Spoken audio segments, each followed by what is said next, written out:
Hi, everyone, and welcome to this episode of Foundry Fireside. My name is Lori from the Foundry Communications team, and today I will be chatting with one of the Foundry's postdocs, John Thomas. John works with the Foundry's Alex Weber-Bargioni in the imaging facility on scanning probe microscopy, looking at two-dimensional materials using autonomous experimentation. All right, John, how about we get started with you telling us a little bit about your project? Right. So one overarching theme of ongoing projects, as you mentioned, within the Alexander Weber-Bargioni group, part of the imaging and manipulation of nanostructures facility within the Foundry, is quantum information science. So here, quantum is the minimum amount of a physical entity that is involved in a given interaction. And so the coupling of this definition of quantum to information science sort of seeks to broaden and understand information processing, analysis, and subsequent information flow, using principles that are based on the smallest physical structures available to us, which in general follow quantum mechanical principles. So we are specifically interested in two-dimensional materials, where professors Game and Novoselov were awarded the Nobel Prize in 2010, and are usually described as a sheet or single layer of atoms.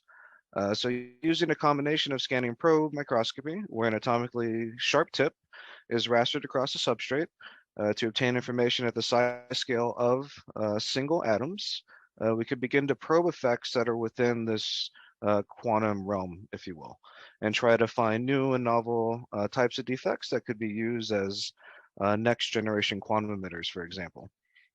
Additionally, as we are operating at the level of single atoms, or roughly 1,000,000 times smaller than the width of a human hair, the technique typically requires an experienced scientist or engineer.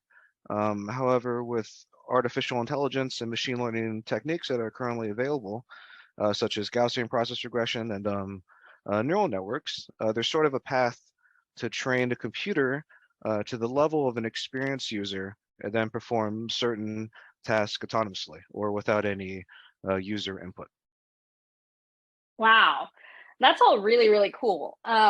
What's the hope for this project? So I guess we sort of hope to open the playground of different accessible quantum defects and quantum emitters. So quantum emitters are defined as the smallest accessible structures that can emit a single photon or light wave packet, and then sort of use AI ML techniques to optimize analysis with the scanning probe microscope. So I suppose you sort of have in one hand, how can we expand the scanning probe field to capture new processes at the level of single atoms and timescales of electronic motion?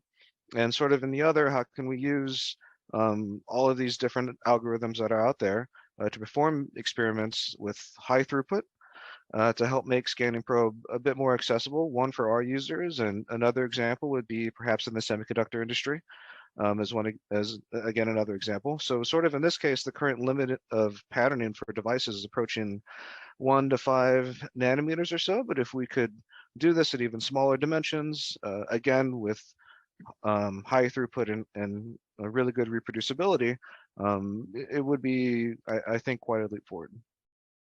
Wow, that's really awesome. So, why this research? How did you get interested in this field? Yeah, so I guess as a small child, I've always sort of had the passion for science and understanding different physical phenomena. And more recently, I've had the privilege of working within the scanning probe field now for quite a number of years, where I started out as a graduate student looking at self-assembled systems on noble metal substrates to identify features that occur as one reduces dimensionality, we'll say from 3D to 2D to 1D, and even in addition in 0D, or by examining single point defects within atomically flat substrates. So after graduate school, I was able to gain some experience in silicon chip manufacturing, where I was involved in optimizing processes from a bare silicon wafer to pattern field effect transistors, to a finalized computer processor that everyone, including myself, uses on a daily basis. So since then, I've been very happy and excited to apply the knowledge that I've gained both industrially and academically to the field of 2D materials, and hopefully enabling easier access to complicated experiments such as is the case with Scanning Probe. Wow, that's really cool how the culmination of all your experiences led you to what you work on today. All right, so my last question for you. What's the next big question or the next big step for this project? Right, so I want to say really in the field of quantum materials and information science, there's so much that I think that is left to do.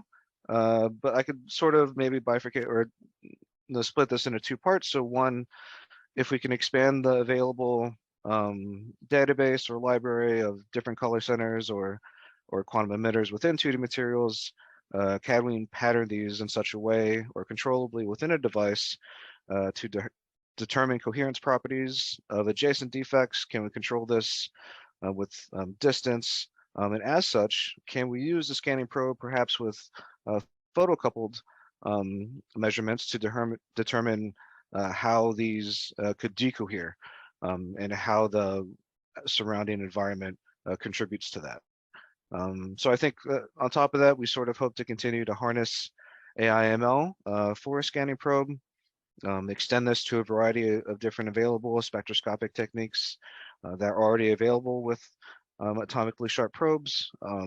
Additionally, can we train perhaps a neural net to recognize known defects within a 2D material, and then as such sort of input this into an automated workflow so then we could recognize that, oh, this is perhaps already known. Let's take a greater density of information somewhere that's less known as one example.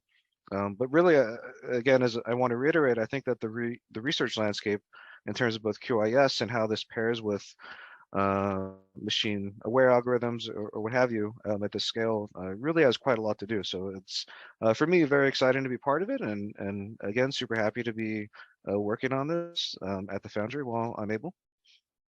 Well, I mean, yeah, from what you've described, it sounds like it really is a wide open field with a lot of opportunities. But all right, that's all the time we have today, John. So thank you very much again for coming to talk to me. And for all of you watching, thank you very much for tuning in to this episode of Foundry Fireside, and stay tuned for more. Thank you. Okay. Lori, thank you so much.